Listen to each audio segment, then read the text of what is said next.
Assalamualaikum everyone. I hope so you all are doing well. My name is Dr. Aman Salim and I am a physiotherapist. आज हम जो topic discuss करने जा रहे हैं वो है स्ट्रोक, जिसको आम ज़बान में फालिज भी कहा जाता है। अच्छा, अब मेरा जो ये टॉपिक बताने का मेन मकसद है वो ये, ताकि वो लोग जिनको इस बारे में नहीं पता या जिसको मुकम्मल आगाही नहीं है इस बारे में, उनको मैं ये बताती चलूँ कि बेसिकली फालिज के पीछे जो मेन वजूहात हैं वो कौन कौन सी हैं, और अगर आपको उसमें से किसी एक तरह का भी साइन दिखता है तो आपने फ़ौरन से कैसे अपने आप को इस फालिज से बचाना है, ताकि आप मज़ीद अपाहिजी से या मज़ीद किसी किस्म की कॉम्प्लिकेशन से अपने आप को बचा सकें या अपने चाहने वालों को बचा सकें। सेकेंडली, मेरा मेन फोकस में मेन टारगेट डीपीटी के स्टूडेंट्स हैं जो आप डॉक्टर्स टू भी हैं, उनको इस चीज़ के बारे में पता हो कि फालिज होता कैसे है, और अगर कोई पेशेंट फालिज का हमारे पास आता है तो उसकी प्रेजेंटेशन कैसे होती है, और हमें ये पता लग सके कि जो पेशेंट हमारे पास आया है क्या वाकई वो स्ट्रोक का पेशेंट है, कोई और डिज़ीज़ तो के साथ में कोरिलेट नहीं कर रही। तो हमें डिफरेंशियल डायग्नोसिस बनाना आना चाहिए, ठीक है। और हमारा मेन टारगेट फिर ये होता है कि हमने किस तरह से अपने पेशेंट को जो है वो वापस नॉर्मल लाइफ की तरफ लेके आना, कि वो सारे काम खुद कर सके। First of all let we discuss what is stroke. आम ज़बान में फालिज भी कहा जाता है, अदरवाइज इसको सेरेब्रोवास्कुलर एक्सीडेंट भी कहा जाता है।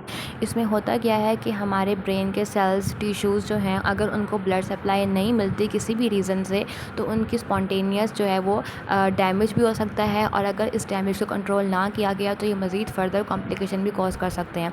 अब हम ये देखते हैं कि ब्लड सप्लाई क्यों नहीं मिल रही। इसकी दो मेजर वजूहत हो सकती हैं। फर्स्ट रीज़न हमारे पास क्या है कि ब्लॉकेज से मुराद ये कि पेशेंट जो था या फिर जो भी पर्सन है उसके अंदर थ्रोम्बस बनने की वजह से, वो जब थ्रोम्बस ब्रेन में बना, या थ्रोम्बस यानी कि ब्लड क्लॉट ब्रेन में बना, तो उसके बाद उसने उस एरिया को जो है वो टेम्परेरी ब्लॉक कर दिया। जब वो ब्लॉक करेगा उस एरिया को, तो ब्लड सप्लाई उसके आसपास के स्ट्रक्चर्स को, जिसमें हमारे पास टिश्यूज़ आते हैं या सेल्स आते हैं, उनको नहीं मिलेगी। और रिमेंबर रेट कि हमारा ब्रेन जो है वो कम से कम लेस दैन 5 मिनट का रेस्ट इसकी में बर्दाश्त कर पाएगा। अगर उसको फ़ौरन से ब्लड नहीं मिलेगा तो वो अपना काम करना बंद कर देगा, और काम करना जब बंद करेगा तो ऑब्वियसली हमारे ब्रेन के सेल्स की डेथ भी हो सकती है। सेकेंड रीज़न जो हमारे पास आती है वो ये कि अगर किसी पेशेंट का ब्लड प्रेशर हाई था, या due to any reasons blood vessels में प्रेशर हाई हुआ और एकदम से ब्लड वेसल, जिसको हम आम ज़बान में होने वाली नालियाँ कहते हैं, वो बर्स्ट हो गई। जब वो बर्स्ट हो जाएगी तो सारी ब्लड बाहर निकल जाएगा, ब्लीडिंग हो जाएगी, और ब्लीडिंग को कंट्रोल ना किया गया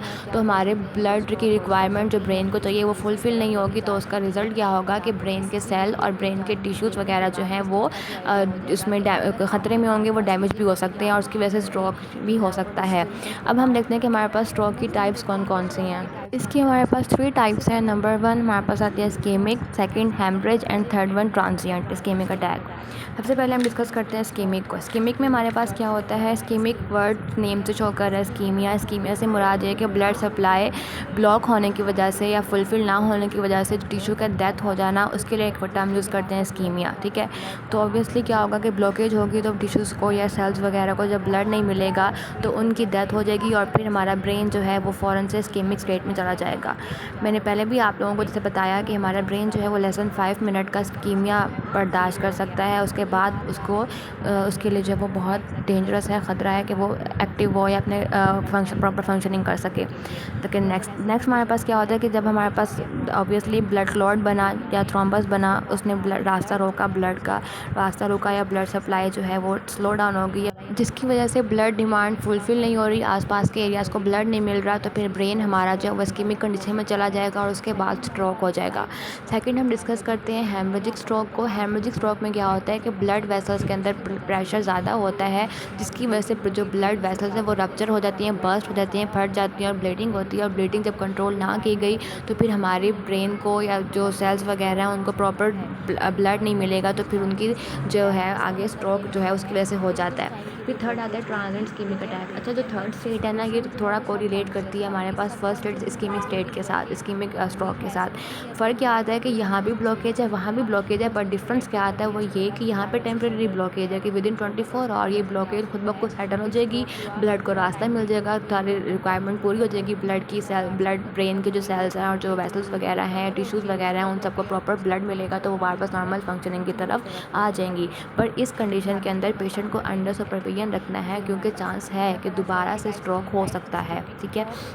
नेक्स्ट हम डिस्कस करते हैं कि हमारे पास स्ट्रोक के कॉजेज़ क्या हैं, रिस्क फैक्टर्स क्या हैं। सबसे पहले जो वजह जो स्ट्रोक कॉज कर सकती है वो ये कि हाई ब्लड प्रेशर। अगर ब्लड प्रेशर हाई होगा वेसल्स के अंदर तो उन वेसल्स का रप्चर होने का चांस ज़्यादा हो जाएगा, जो हमारे ब्रेन सेल्स को डैमेज कर सकता है और स्ट्रोक कॉज कर सकता है। सेकंड, हमारे पास कंडीशन जो है वो कौन सी है, एथेरोस्क्लेरोसिस। इसमें क्या होता है कि हमारी ब्लड वेसल्स नैरो हो जाती हैं। क्यों हो जाती हैं? क्योंकि ये एक कंडीशन है जिसके अंदर जो मोस्टली अगर फ़ैट की अमाउंट हमारी बॉडी में ज़्यादा हो जाए तो ब्लड के अंदर फ़ैट्स की एक्युमुलेशन होती है कि फ़ैट वेसल्स के अंदर इकट्ठा होता रहता है। जब फैट वेसल में इकट्ठा होता रहेगा तो वो एक प्लैक बन जाएगा, प्लैक की फॉर्मेशन हो जाएगी। उसकी वजह से वो क्या हो जाएगा, एक ब्लॉकेज हो गया उन ब्लड वेसल के लिए कि ब्लड वहाँ से पास आउट नहीं होगा। थर्ड, हमारे पास जो यहाँ पे आती है स्टेट, वो क्या है, यहाँ पे ब्लड क्लॉट्स। कुछ लोगों के अंदर ब्लड क्लॉट बहुत जल्दी बन जाते हैं या किसी भी रीज़न से ब्लड क्लॉट बना है, कहीं भी बना है, थ्रोम्बस ब्लड क्लॉट बना है, अगर कहीं भी बना है आउट ऑफ द ब्रेन, किसी और पार्ट ने बनाया है, तो वो वहाँ से ट्रैवल करता हुआ ब्रेन में आ गया और ब्रेन में आके वहाँ पे उसने रास्ता रोका ब्लड का, तो फिर ब्लड फ्लो जब रुक जाएगा, स्लो डाउन हो जाएगा, तो फिर हमारे पास स्ट्रोक हो जाएगा। थर्ड, वो पेशेंट जिनको डायबिटीज़ है, जिनका शुगर लेवल ज़्यादा है, उनकी ब्लड वेसल्स डैमेज होने का चांस ज़्यादा होता है, जिसकी वजह से क्या होता है कि स्ट्रोक के चांसेस बढ़ जाते हैं।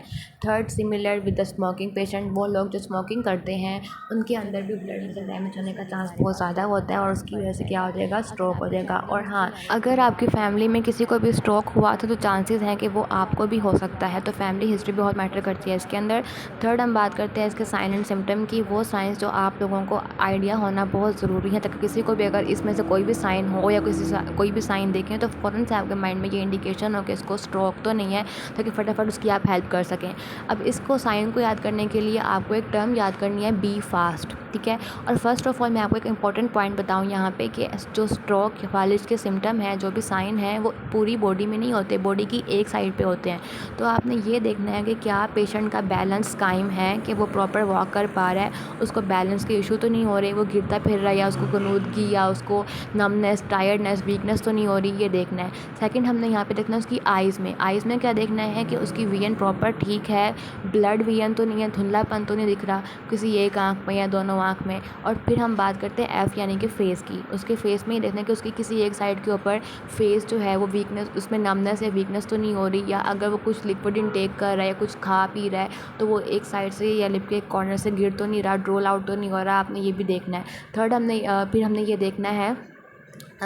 ये देखना है कि पेशेंट की बाजू प्रॉपर ऊपर उठ रही है कि नहीं उठ रही, यानी कि वो दोनों बाजू में से कौन सी बाजू वीकनेस की तरफ जा रही है, कौन सी बाजू जो है वो प्रॉपर लिफ्ट अप नहीं कर पा रहा, ठीक है, ये आपने देखना है। फिर हमने एंड में ये देखना है कि उसकी स्पीच ठीक है, वो सही से बोल पा रहा है, अटक अटक के तो नहीं बोल रहा, या बोलने की कोशिश कर रहा है तो सब बोला नहीं जा रहा और आपको समझ नहीं आ रही, तो ये भी सारे साइन किस चीज़ के हैं कि वो पेशेंट जो है वो स्ट्रोक की तरफ जा रहा है। एंड लास्ट में टी, जो कि बहुत इंपॉर्टेंट क्रूशियल है, वो ये कि आपने फटाफट इन सब साइन के बाद उस पेशेंट को इमरजेंसी लेके जाना है, जहाँ पे उसके टेस्ट वगैरह होंगे, उसको मेडिकेशन दी जाएगी और फिर साथ में फिजियोथेरेपी की जाएगी।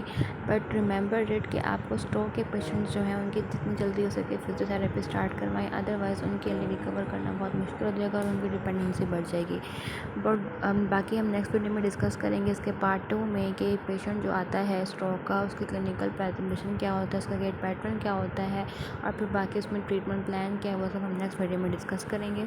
अगर आपको कोई क्वेरी है, कोई सवाल है या कोई बात जो आपने समझ नहीं आई हो, कुछ कंसल्ट करना हो आपने किसी पेशेंट के लिए, किसी रिलेटिव के लिए, या कोई आसपास ऐसा इंसान जो इस मुश्किल का शिकार हो और आपने उसके बारे में कोई कंसल्टेशन या अपॉइंटमेंट लेनी हो, तो आप मुझसे कांटेक्ट कर सकते हैं। मेरा राब्ता नंबर यहाँ पे मेंशन है, मेरा क्लिनिक का एड्रेस भी मेंशन है, और कंसल्टेशन के लिए किसी भी रिक्वायरमेंट के लिए I am here for you. और इंशाल्लाह फिर हम नेक्स्ट मिलते हैं इसके पार्ट 2 के साथ, जिसमें हम बाकी चीज़ें जो हैं वो उसको कवर करेंगे। तब तक के लिए अपना ख्याल रखिएगा, मुझे दुआ में याद रखिएगा। अल्लाह हाफ़िज़।